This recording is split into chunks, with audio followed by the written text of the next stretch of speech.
Seminário 3 do Lacan, as psicoses, aula 5. Bom, nessa aula a gente vai falar um pouco sobre a alucinação verbal e o outro, né? Bom, sobre isso a gente vai começar a partir dessa lógica do delírio, né? Então, para o Lacan, ele vai passar da lógica do delírio e vai até a análise do fenômeno da linguagem que vai caracterizar a psicose, que é a alucinação verbal, que para o Lacan ela não deve ser entendida, né, no caso, como um erro de percepção, né?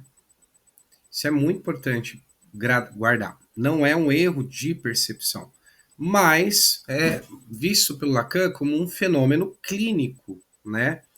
Clínico e por excelência mesmo, que vai revelar a estrutura alterada da comunicação, no caso, na psicose.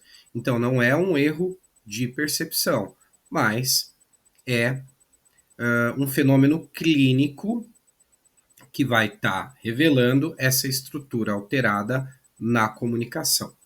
Então, a questão fundamental para o Lacan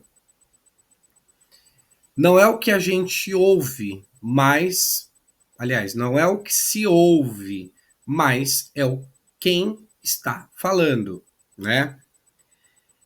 E é na resposta a essa pergunta, quem fala, que a posição do sujeito psicótico em relação à linguagem, ela vai estar, então, se desvelando, né? Vai estar aparecendo. E aí a gente entra na ideia do circuito da fala, né? Circuito da fala, né? O outro, A maiúsculo, e o outro com A minúsculo. Então, para a gente compreender, né, essa alucinação verbal, então, para o Lacan é necessário então fazer uma distinção, né, entre esses dois registros, o do outro, né, com A maiúsculo, e o outro com A minúsculo, o outro com maiúsculo e o outro minúsculo. E aí, para poder compreender essa distinção, a gente tem que entender o que ocorre na alucinação, né? Entender essa distinção para entender o que ocorre, para poder entender o que está ocorrendo de fato na alucinação. No caso, o outro com A minúsculo, né? Esse outro com A minúsculo é o parceiro imaginário, é o semelhante, é aquela ideia do que a gente discutiu lá no seminário 1 sobre estágio do espelho, né? O reflexo no espelho. Então, é esse parceiro imaginário. Então, a relação, né, ela é marcada com esse semelhante, com esse parceiro imaginário, ela é marcada pela rivalidade, pela alienação.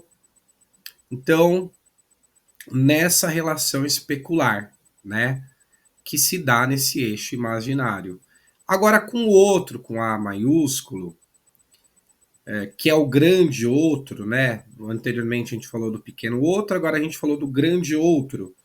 Então, esse grande outro é o lugar, né, dos tesouros dos significantes, né?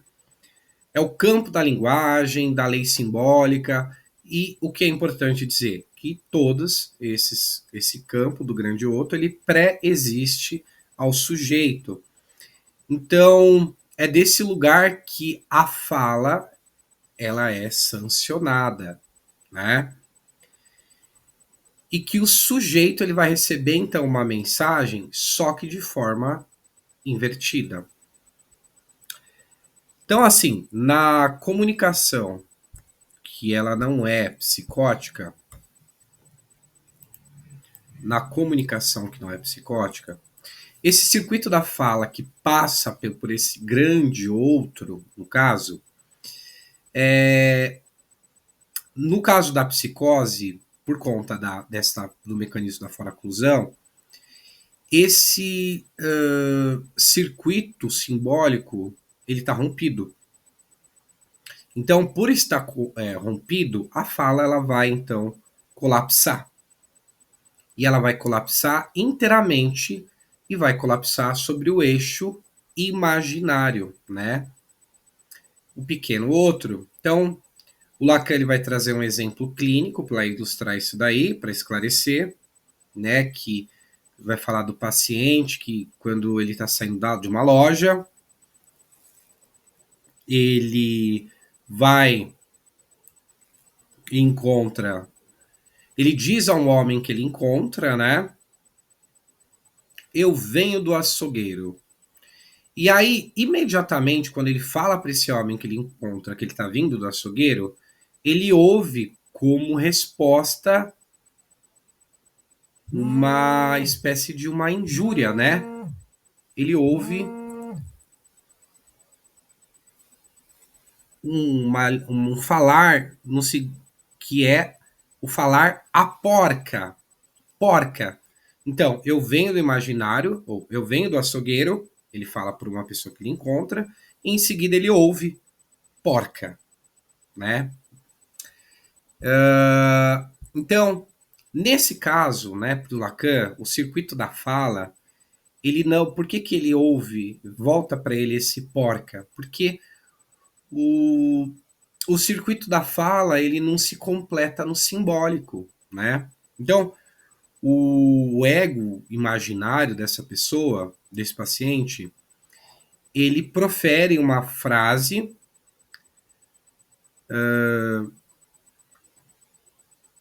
e retorna não para esse grande outro, mas ele retorna no real. Então, nesse caso, nessa situação desse paciente, o outro que está ali se apresentando, esse grande outro, ele torna-se, no caso, só uma marionete, né? Um mero, digamos assim, suporte para essa mensagem que retorna no real. E volta para o paciente como algo exterior, mas alucinado, né? Então, essa injúria, porca, né? Essa injúria é então essa significação, né?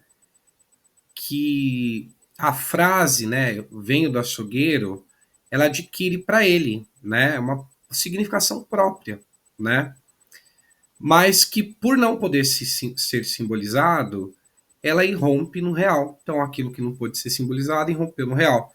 E aí veio essa injúria, né? Essa frase, porca, né? Que foi proferida, falada por esse ego imaginário. Então, não pôde ser simbolizado, irrompeu no real. Então, o circuito, né? Ele vai se fechar nesse eixo imaginário e vai excluir, no caso, o outro.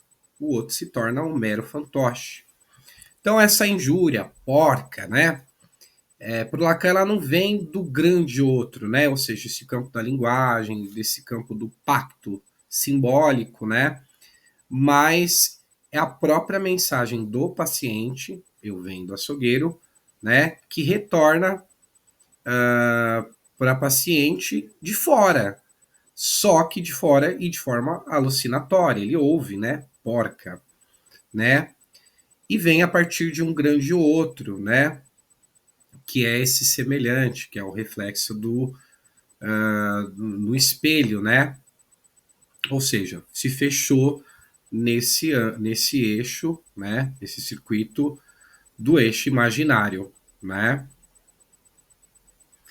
Então, essa palavra que a paciente ela não pôde simbolizar sobre si mesmo, ela volta para o real. E aí, essa injúria, né, porca, ela retorna porque a paciente ela acaba ela volta porque ela acabou de mencionar que ela vem de um açougueiro, né? Ela vem de um açougue, que é o lugar da carne, né? no caso da carne de porco. Então, se estabelece aí para o Lacan uma cadeia linguística, né? Açougue, porco, né? Só que essa cadeia linguística, ela vai se manifestar de uma forma alucinatória no exterior, né? Então, o delírio e a alucinação, para Lacan, eles são essa tentativa de dar um lugar, um sentido a esse retorno no real, esse retorno no eixo que se fecha, esse circuito que se fecha no imaginário. É essa tentativa de dar um sentido a esse retorno no real. Aí o Lacan, ele vai reforçar essa análise que ele está fazendo, né, dessa tentativa de dar lugar e um sentido a esse retorno, com a seguinte pergunta: Qui parler? Qui parler, eu acho que pronuncia assim, qui parler, significa quem fala. Então ele vai reforçar essa análise com essa pergunta, que para o Lacan é decisiva. Por quê? Porque ele vai retornar algumas observações clínicas, né, do Jules,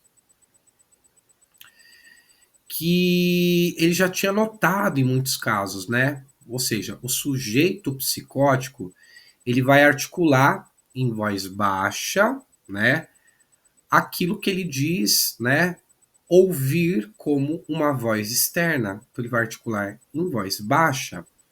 E aí para o Lacan isso vai confirmar que a alucinação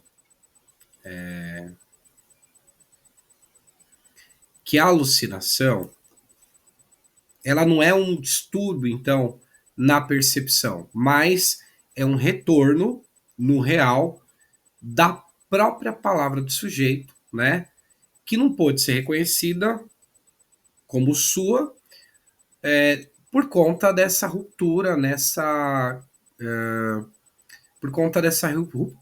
circuito simbólico. Então, essa ruptura, né? Nessa relação com um grande outro, ela também vai se manifestar em outros fenômenos linguísticos, né? Como no caso dos próprios neologismos, né? E vão, de certa forma, evidenciar o quê? Essa tentativa de reconstruir uma ordem simbólica, só que uma ordem simbólica que é própria, né? E aí o Lacan fala, então, dos neologismos, né? E a ideia da língua fundamental. Então, para o Lacan, além das alucinações, tem nos neologismos, né, algo que se revela, né? Ele revela o quê? Essa tentativa desse sujeito psicótico de fazer uma reconstrução dessa ordem simbólica. Então, na psicose, essa cadeia de significante, que é comum, ela se rompe, né? Então, você tem algumas palavras, né, que são palavras que a gente chama de palavras-chave, né? Essas palavras-chave, elas se isolam, né? Elas se carregam de uma significação assim absoluta, né? Mas bastante particular para aquele sujeito. Só que elas são como se elas fossem plenas, né? Plenas de um sentido e que, por serem plenas de sentido, elas não remetem, então, a nenhuma outra significação. Então, para o Lacan, esse fenômeno ele está relacionado, então, aquele caso do Freud, né? Está diretamente relacionado àquele caso conhecido do Freud do presidente, vamos ver se eu pronuncio certo, Schreber, que o Lacan ele vai descrever, né, no caso, como a sua língua fundamental desse presidente Schreber. E aí, para o Lacan, é como se fosse uma língua cheia de eufemismos, de palavras de sentido duplo, né? Na qual, no caso, essas vozes divinas, elas estão se comunicando com esse presidente Weber, né? Então, a língua fundamental, né, que tem para o Lacan essa língua fundamental, esses significantes que são enigmáticos, representa, né, para o sujeito psicótico essa tentativa, né, de reconstruir essa ordem da linguagem. Então, é um novo universo, né, nesse neologismo, tem-se um novo universo simbólico, só que a partir desses significantes que eles surgem no real, né? E surgem no real por conta dessa falha nessa ordem simbólica que é pré-existente. Aí o Lacan ele vai destacar então uma afinidade que é surpreendente, né, entre essa língua fundamental do Schreber, né, e essa tese do Freud, né, sobre o sentido duplo das palavras primitivas. No caso da palavra primitiva, uma palavra pode significar uma coisa e ela também pode significar o seu oposto. Então, o neologismo ele ilustra, né, como que o sujeito psicótico ele vai criar significantes novos, né? Só que são significantes assim carregados de uma certeza absoluta, né? Isso tudo porque tem uma tentativa de uma nova tentativa, né? Uma tentativa de estruturar um novo sistema simbólico, né? Então a relevância para Lacan desse fenômeno de linguagem é muito mais evidente até quando a pessoa faz o exame, né, examina esse caso clínico, que vai poder de fato ilustrar, né, esses conceitos que o Lacan explora. Então a gente vai encerrando essa aula por aqui, continua na próxima. Obrigado por acompanhar até aqui.